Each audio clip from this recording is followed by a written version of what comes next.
Hey guys, I'm Adam from Top Dog, and of course anytime I make these videos I gotta show everybody who I'm walking with, because I think everybody likes the dogs more than me half the time. We've got Finn with us today. Super cute, a little under a year old golden retriever. Let's see if you can see the whole shot of him. There he is. Little under a year old golden retriever. Really easy dog for us, actually. One of the easier ones we've had in a long time, because his owners have actually already done a lot of work with him. He's one that we're doing more like finishing touches stuff on. He's not one that needs a whole lot compared to some of the others that you see us train. Anyhow, today this is actually the first time of a series of videos that we're going to start creating called our Monday Motivational Moments. And we're just going to pick a principle and talk about it. I want to talk with you about things that I think motivate me as a dog trainer to be a better dog trainer, to be a better dog owner, aside from just the business side of things, from just having a better relationship with my dogs. And I want to start with the thing that I think is probably the most important tool when it comes to dog training. I want you to just stop and think before I answer that question. What do you think the most important tool in dog training is? Is it going to be treats? Going to be what kind of training equipment you use? You can probably tell by the tone of my voice, it's not any of those things. The most important tool for me when training dogs is being consistent.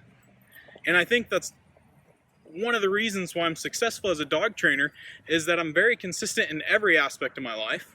I try to be, at least. It's been something that I think I've just been blessed with, and it's just always come pretty naturally for me. But I've just always been a pretty consistent person. And that's so important with dogs, because with dogs, if we're not consistent with them, it doesn't matter how hard you work during your training session, it's all going to come apart as soon as you start lacking in consistency. You know, when I thought about what's really the thing that I want to talk about first for these Monday motivational moments, I thought, well, maybe it's going to be patience, because everybody's always telling me they can't believe how patient I am when I'm working with their dogs. And I think patience is important, but I'll tell you what, even I lose my patience sometimes with a dog, and I just get frustrated, like, oh my goodness, they're not getting this. And I'm sure all of you have too. You throw your hands up in the air like, oh my goodness, my last dog was so much easier to train, or my neighbor's dog learned this really fast, or something. It happens. But for me, even if I lose my patience, as long as I'm consistent, I can always bounce back from that. I can always come back the next session. I can end, find a good stopping point during that training session and come back and show the dog that, hey, we're still going to work through this. We're going to figure this out. We're going to be consistent with it. A really couple of common areas that I see where folks kind of mess up on this is with waiting at doors or something like that, where sometimes you walk through the door and you're ready to let your dog out to go potty, and you just let him bolt through the door. Well, then the next day you go open the door for the neighbor and you wonder why your dog bolts out and takes a trip around the neighborhood. For your dog, if it's not consistent, if you're not doing it every single time, they're not going to be consistent for you. And I think another area where that comes into play is like things like jumping up. We come home from work, we're all excited to see our dog, and we let him jump up, and we reward him for that by giving him affection and talking to him and baby talk and all that stuff. And the dog starts thinking, cool, they like this. They're giving me love and affection right now. This is an okay thing. Well, then the next day we're getting ready to go out on a date with our wife, and we get dressed up all nice, and the dog jumps up on us and we get all mad.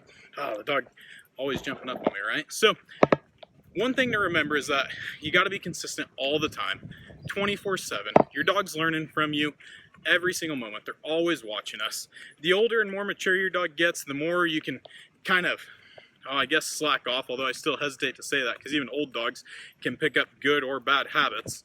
But especially with your younger dogs, you need to be extremely consistent 24/7. Your dogs are always watching you. They're always paying attention. They always are going to try to push those limits a little bit when they're younger and have more energy. They want to see what they can get away with. So be consistent. And like I said, the more consistent you are in every aspect of your life, the happier you're going to be. And the more consistent you are with your dog, I definitely know that you're going to have a better relationship with them. Well, thanks for watching. Again, hope you enjoyed this, our first of a series of videos. They're going to be coming out every Monday here on Facebook. Enjoy. Hope you learned something about dogs and maybe a little bit something about life. And we'll talk to you later. Say goodbye to Finn.